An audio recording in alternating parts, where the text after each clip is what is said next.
اپنا آخری سبق سنا رہے تھے حافظ محمد عزیر، ہمارے بہت ہی پیارے دوست ہیں حافظ محمد اجاز۔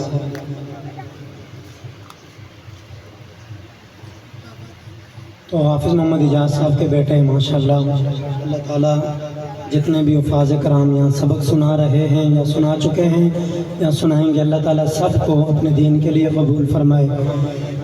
تو اماں ہمارے علاقے کی ماشاءاللہ معروف مشہور شخصیت ہیں اور ہر معاملے میں حضرت قاری عبدالستار صاحب ابراہیمی کی سرپرستی بھی فرماتے ہیں۔ تو میری مراد راؤ محفوظ آسی صاحب، وہ ہماری اسٹیج کی زینت بنے، ان کو خوش آمدید کہتے ہیں اور آئیں اور یہاں پر اپنے قیمتی الفاظ سے جو ہیں ہمیں نوازیں۔ تشریف لاتے ہیں راؤ محفوظ آسی صاحب۔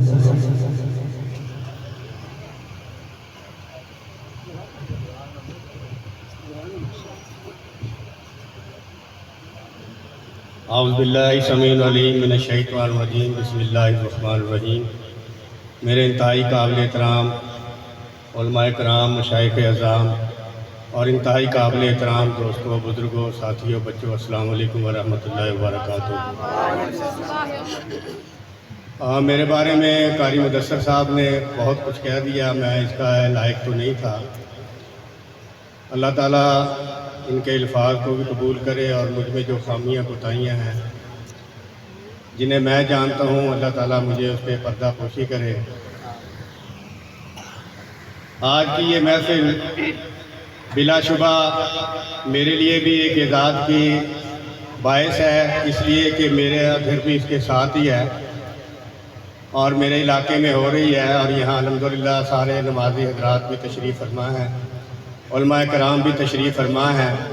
میں اپنے لیے اسے باعث افتخار اور باعث اعزاز بھی سمجھتا ہوں، اور جن بچوں نے حفظ کیا ہے انہیں اپنی دل کی اتھاہ گہرائیوں سے مبارکباد بھی دیتا ہوں، اور ان کے اساتذہ کرام کو داد تحسین دیتا ہوں کہ انہوں نے محنت کر کے بچوں کو حفظ کروایا اور علم کی روشنی، قرآن کی روشنی کو سینوں میں منور کیا۔ اللہ تعالیٰ ان کے سینوں میں سے اس قرآن کو مزید آگے بڑھائے اور اس کی روشنی سے دوسرے لوگ بھی مستفید ہوں۔ حضرات، بلا شبہ قرآن ہمارے لیے راہ ہدایت ہے، اور نبی مکرم صلی اللہ علیہ وآلہ وسلم نے اپنے آخری خطبے میں بھی دو چیزوں کے بارے میں فرمایا تھا کہ میں تمہارے درمیان دو چیزیں چھوڑ کے جا رہا ہوں، ایک یہ کتاب اور دوسری اپنی سنت۔ اور حقیقت یہ ہے کہ آج ہم نے قرآن کو چھوڑ دیا اور اس کے ساتھ پھر صاحب قرآن نے بھی ہمیں چھوڑ دیا۔ ہم نے قرآن کو پڑھنے، سمجھنے اور اس پر عمل کرنے کی بجائے اسے 7 غلافوں میں لپیٹ کر بڑا اونچا رکھ دیا تاکہ ہمارا ہاتھ بھی وہاں تک نہ پہنچے اور کھولنے کی تکلیف بھی گوارا نہ ہو۔ یہ ہمارا حقیقت میں المیہ ہے۔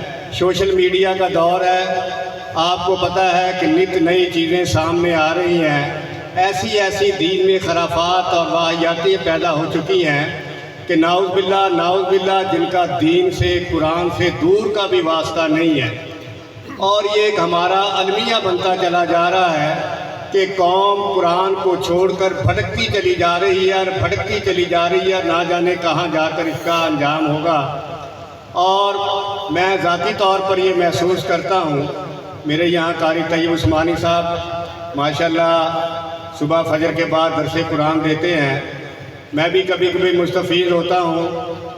حقیقت یہ ہے کہ جب یہ قرآن کی آیتیں پڑھتے ہیں اور ان کا ترجمہ کرتے ہیں، ہمارا المیہ یہ ہے کہ سورہ فاتحہ ہر نماز میں پڑھی جاتی ہے، جس کے بغیر نماز نہیں ہوتی، اور صورتحال یہ ہے کہ ہمیں اس کا بھی ترجمہ نہیں آتا کہ قاری صاحب کیا پڑھ رہے ہیں، کہ ہمیں کیا کہہ رہے ہیں آ کے۔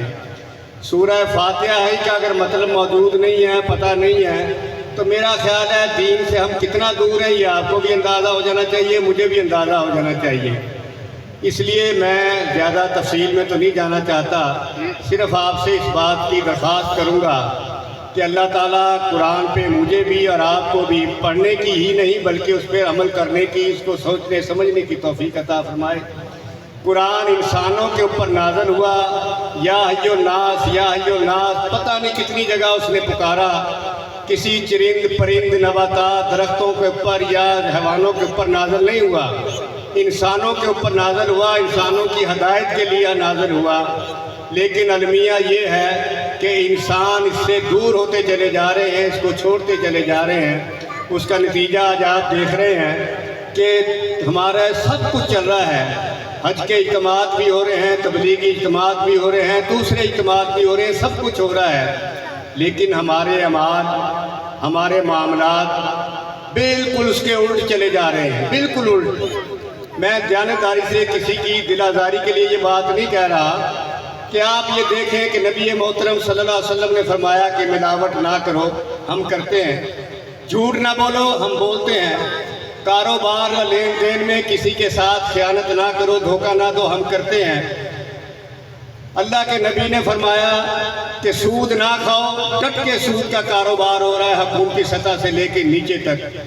یہاں کئی گھرانے ایک دوسرے کو سود کے اوپر چل رہے ہیں اور اس کو جائز قرار دے رہے ہیں، جبکہ اس کے بارے میں انتہائی سخت وعید مجھ سے زیادہ آپ لوگ جانتے ہیں کہ جو اللہ نے قرآن میں اور نبی محترم صلی اللہ علیہ وسلم نے فرمائی ہے، لیکن ہم ڈٹائی کے ساتھ سودی کاروبار کر رہے ہیں۔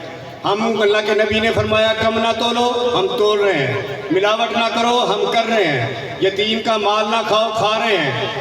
زمینوں پر ناجائز قبضے نہ کرو، ہم کر رہے ہیں۔